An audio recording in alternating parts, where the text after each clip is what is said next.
Oi, eu sou o Luiz Gustavo Peters, do segundo semestre de Engenharia Mecânica, e eu vou comentar sobre a solubilidade do carbono no ferro CCC e no CFC.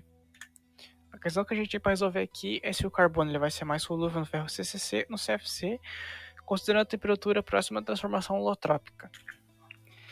Vamos começar aqui pela solubilidade do ferro CFC. Como a gente vai trabalhar com soluções sólidas intersticiais, a gente tem que ter em mente que os átomos de impurezas ou os de elementos de liga eles vão ocupar um espaço nos interstícios. E quando isso ocorre, o raio dessa impureza, ela sempre vai ser menor que o raio do átomo do hospedeiro, digamos assim. Então aqui nesse caso a gente vai adotar para esses átomos cinzas como um átomo de ferro, e aquele átomo vermelhinho lá, ele vai representar o interstício que a gente vai calcular. A gente vai calcular o raio dele para saber um átomo de raio quanto mais ou menos vai caber ali. Como ela é uma estrutura cúbica, ela vai ter todos os lados iguais. Então essas arestas a gente vai chamar elas como A. E lá naquele átomo de ferro lá em cima, a gente pode perceber que ele parte do meio dele até o começo do átomo vermelho. Então a gente vai chamar isso ali como R, vai ser o raio do átomo de ferro. Do outro lado, ele é exatamente igual, então a gente vai ter dois R's, que eles vão ser dois R's do átomo de ferro. Ali no meio, a aresta está cortando bem no meio do átomo vermelho. Então, ele vai ser 2R, dois raios. Porém, como a gente já adotou R para representar o raio do ferro, aquele R ali vai ser um R minúsculo. Então, a gente vai pegar a aresta total, que é a aresta ali, que é o valor total, que a gente sabe dela, e vai subtrair 2R, os dois raios do átomo de ferro, para saber quanto que equivale dois raios do átomo vermelho. Tá, então aqui como a gente está trabalhando com uma estrutura CFC, a aresta dessa estrutura ela vai equivaler a 2R raiz de 2. Jogando isso aí na nossa fórmula que a gente fez aqui, a gente vai ter 2R igual a 2R raiz de 2 menos 2R. A gente vai dar uma enxugada nisso daí para ficar um negócio mais bonito de ver.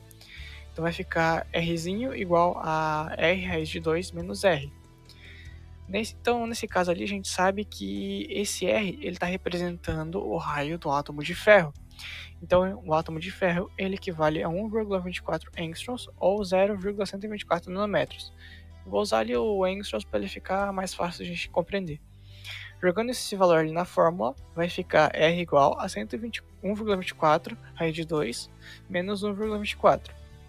Resolvendo essa equaçãozinha aí, a gente vai chegar ao valor de 0,54 angstroms. Então esse vai ser o valor do raio do interstício da nossa estrutura CFC. Bom, partindo agora para CCC, a gente vai manter ali o A para representar a aresta dessa estrutura, e o átomo cinza vai continuar sendo o átomo de ferro e o vermelhinho o valor do interstício. Lá em cima, lá, olhando o átomo de ferro, a gente vai perceber que ele vai sair do centro dele e vai partir até o centro do átomo vermelho. Então a gente vai ter o raio do átomo de ferro mais o raio do interstício. Vai ser R mais R. Aí a gente vai pegar e vai partir do centro do átomo vermelho até o centro da aresta de cima lá. Então esse valor ali ele vai ser o equivalente a 1/4 da aresta. Ou seja, a aresta A vezes 1/4 vai ficar A sobre 4. Aí partindo lá do meio da aresta de cima até o final, até o meio daquele raio de ferro que a gente partiu antes, a gente vai fazer vai ficar igual ao que a gente fez ali antes, só que no lugar de 1/4 ele vai ser 1/2, então vai ficar A sobre 2.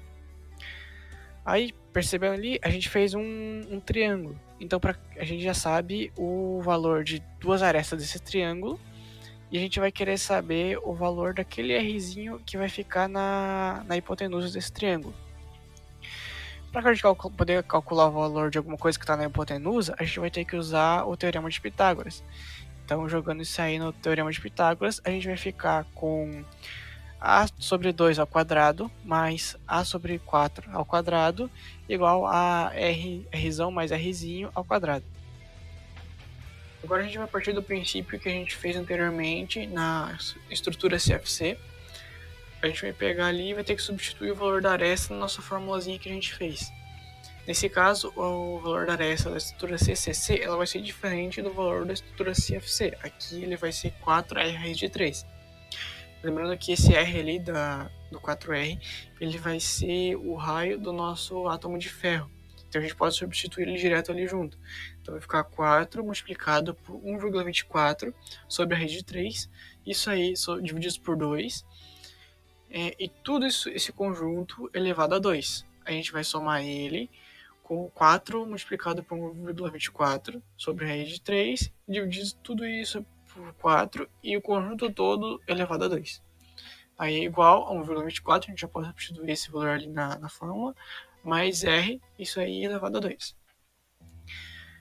Calculando ali o valor da primeira parte mais a da segunda, vai ficar 2,05 mais 0,51. Aquele ao quadrado que está lá do outro lado da igualdade, a gente pode passar para esse lado de cá como uma raiz. Então vai ficar a raiz de 2,05 mais 0,51 igual a 1,24 mais R.